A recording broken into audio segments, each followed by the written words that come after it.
इस देश की दशा और दिशा को तय करने के लिए जिस तरीके से केंद्रीय राजधानी दिल्ली पर सबकी निगाहें टिकी होती हैं, उसी आधार पर राजनेता भी दिल्ली को साधने के लिए तमाम वो प्रयास करते हुए नजर आते हैं ताकि दिल्ली की सत्ता पर अपना शासन यहाँ पर जमा करके और देश की रणनीतियों को तय किया जाए। कुछ ऐसा ही रहा दिल्ली में आम आदमी पार्टी का उदय। भ्रष्टाचार के खिलाफ आंदोलनों से शुरू हुई आम आदमी पार्टी आज बेहद छोटे अपने करियर के, या यूँ कहें कि बहुत ही कम समय पीरियड के चलते यहाँ पर भ्रष्टाचार के आरोपों में ही लिप्त दिखाई दे रही है।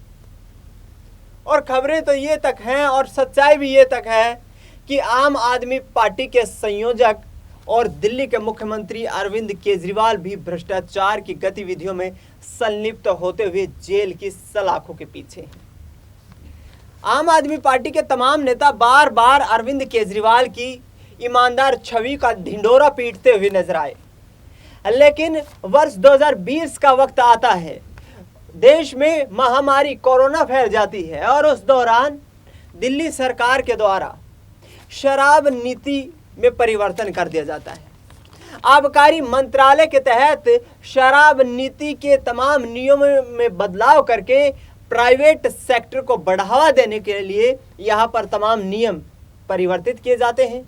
यह आरोप ईडी की तरफ से आम आदमी पार्टी के तमाम नेताओं पर लगाए गए हैं और ईडी की तरफ से यह भी कहा जा रहा है कि उस नियम को परिवर्तित करने का सीधा साफ मतलब यह था कि शराब कंपनी और शराब ठेकेदारों, शराब थोक व्यापारियों से बड़ी मात्रा में यहाँ पर चंदा लिया जाए, जिसका आधार चुनाव को जीतने के लिए बनाया जाए। लेकिन चंगुल में फंसी आम आदमी पार्टी के लिए ये वक्त आसान नहीं है। इस वक्त देखा जाए तो दिल्ली शराब नीति मामले में तमाम यहाँ पर नेताओं की जो नब्ज है वो जबरदस्त तरीके से ईडी के द्वारा पकड़ी जा चुकी है और इसमें सबसे बड़े कॉन्स्पिरेटर के रूप में खुद दिल्ली के मुख्यमंत्री और आम आदमी पार्टी के संयोजक अरविंद केजरीवाल दिखाई दे रहे हैं। ईडी ने 21 मार्च 2024 को अरविंद केजरीवाल के सरकारी आवास पर छापेमारी की। 10वां समन ईडी की तरफ से शराब नीति मामले में पूछताछ के लिए उनको थमाया गया और तुरंत उसके बाद अरविंद केजरीवाल को ईडी ने गिरफ्तार कर लिया। आजाद भारत के इतिहास का ये पहला ऐसा वाकया है दर्शकों जब किसी सिटिंग मुख्यमंत्री को गिरफ्तार कर लिया जाता है। अरविंद केजरीवाल इस देश की राजनीति की दशा और दिशा तय करने की बातें करते नजर आते हैं।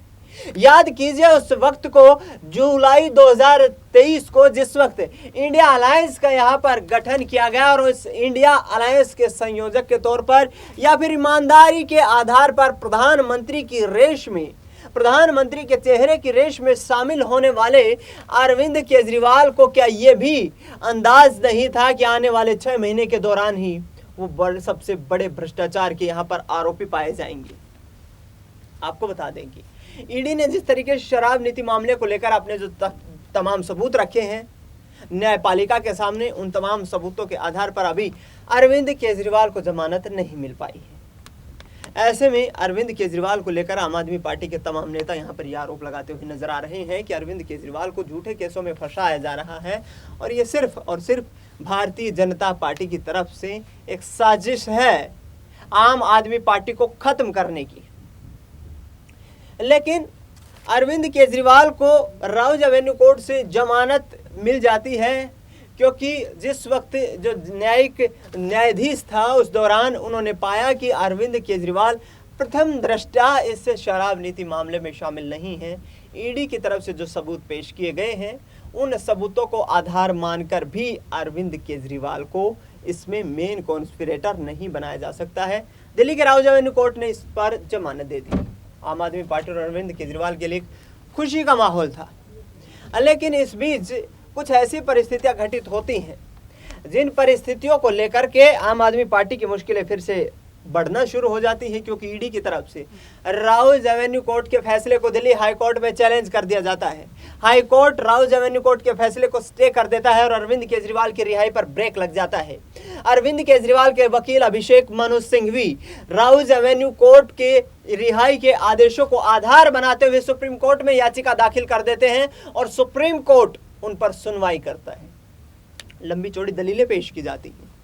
Additional solicitor general SV Raju ये कहते हैं कि अरविंद केजरीवाल के खिलाफ सबूतों की कमी नहीं है, क्योंकि जिस तरीके से दिल्ली में शराब कारोबारियों का कारोबार जो बढ़ा है वो साफ ये दर्शाता है कि शराब नीति मामले में जो नियमों में परिवर्तन किया गया वो 2014 से लेकर के और 2020 तक कुछ अलग था, और 2020 में जब नियमों में परिवर्तन किया गया तो उसके बाद लगातार यहाँ पर शराब कारोबारियों की आमदनी कई गुना ज़्यादा हो जाती है। आखिरकार क्या वाकई ऐसा है? इन सबूतों को कहीं ना कहीं आधार मानकर कोर्ट इस पर लंबा वक्त भी लेता हुआ नजर आ रहा है। कोर्ट इस पूरे मामले को लेकर के कहीं ना कहीं आश्वस्त होना चाहता है और जांच करना चाहता है कि आखिरकार मामला पेच फंसा कहां पर है, क्योंकि सीधे तौर पर देखा जाए तो अरविंद केजरीवाल के खिलाफ आम आदमी पार्टी ये कहती नजर आ रही है कि कोई सबूत नहीं मिले हैं और अरविंद केजरीवाल को जेल की सलाखों के पीछे रखने का महज एक राजनीतिक षड्यंत्र है। ऐसे में सीबीआई की तरफ से भी यहाँ इस केस में एंट्री कर ली जाती है। सीबीआई की तरफ से अरविंद केजरीवाल को सुप्रीम कोर्ट में जिस वक्त वो पेश हो रहे थे उस दौरान गिरफ्तार कर लिया जाता है। अरविंद केजरीवाल की गिरफ्तारी के बाद यहाँ पर ये सवाल खड़े हो जाते हैं कि आखिरकार अरविंद केजरीवाल क्या अब दो केसों में इन्वॉल्व हो गए हैं और क्या दोनों एजेंसियां अलग अलग तरीके से अरविंद केजरीवाल पर ये केस चलाएंगी। सीबीआई की तरफ से कोर्ट में दलीलें पेश की जाती हैं। कहा जाता है कि वर्ष 2020-21 में शराब नीति मामले में यहाँ पर जो नियमों में परिवर्तन किया गया उसमें अरविंद केजरीवाल और उनकी कैबिनेट के कई अहम मंत्री शामिल थे। उस कैबिनेट मीटिंग में जो फैसला किया गया उसकी अध्यक्षता खुद अरविंद केजरीवाल ने की। ये सीबीआई की तरफ से आरोप है। दिल्ली में प्राइवेट शराब कारोबारियों का जो मुनाफा था वो बढ़कर कई गुना ज़्यादा हो जाता है, या यूँ कहें कि करीब 1.5 गुना बढ़ जाता है। इसके साथ साथ सीबीआई ने कहा कि सीबीआई और ईडी के पास तमाम वो सबूत मौजूद हैं जिनके आधार पर अरविंद केजरीवाल पर ये आरोप लगाए जा रहे हैं। दूसरी तरफ अभिषेक मनु सिंघवी अरविंद केजरीवाल के वकील ये दावा पेश करते हैं कि अरविंद केजरीवाल के खिलाफ पिछले 3 महीने में ईडी कोई सबूत नहीं इकट्ठा कर पाई है। विजय नायर जैसे लोगों को जानबूझकर सरकारी गवाह बनाया जा रहा है। अरविंद केजरीवाल के उन लोगों से कोई संबंध नहीं है। इसके साथ साथ ये भी कहा जा रहा है कि एक राजनीतिक षड्यंत्र है ये, और राजनीतिक षड्यंत्र में फंसाने की अरविंद केजरीवाल को कोशिशें की जा रही हैं। अरविंद केजरीवाल इस राजनीतिक षड्यंत्र में फंसने वाले नहीं हैं और वो अपने हकों की लड़ाई लड़ना जानते हैं। दिल्ली की गरीब जनता को अरविंद केजरीवाल जो सुविधाएं मुहैया करवा रहे हैं उन सुविधाओं के आधार पर भारतीय जनता पार्टी सिर्फ राजनीति को साधने का प्रयास कर रही है। यानी कि एक तरफ सुप्रीम कोर्ट से लेकर राउज एवेन्यू कोर्ट तक अरविंद केजरीवाल को बचाव करने के लिए यहाँ पर उनके वकील तमाम दलीलें पेश करते नजर आ रहे हैं। दूसरी तरफ ईडी और सीबीआई इस पूरे मामले को लेकर के अपना रुख स्पष्ट किए हुए हैं कि अरविंद केजरीवाल इस शराब नीति घोटाला मामले में षड्यंत्रकारी हैं। और ऐसे में अब क्या अरविंद केजरीवाल को बेल मिल पाएगी, इस पर बड़ा सवाल खड़ा हो गया है। आपको क्या लगता है इस पूरे मामले पर, क्या अरविंद केजरीवाल को जमानत मिल पाएगी और क्या सुप्रीम कोर्ट कोई बड़ा फैसला सुनाएगा? कमेंट बॉक्स में जरूर बताएं। फिलहाल इस खास कार्यक्रम में इतना ही। देश दुनिया की तमाम बड़ी खबरों के लिए आप देखते रहिए SPN9 न्यूज।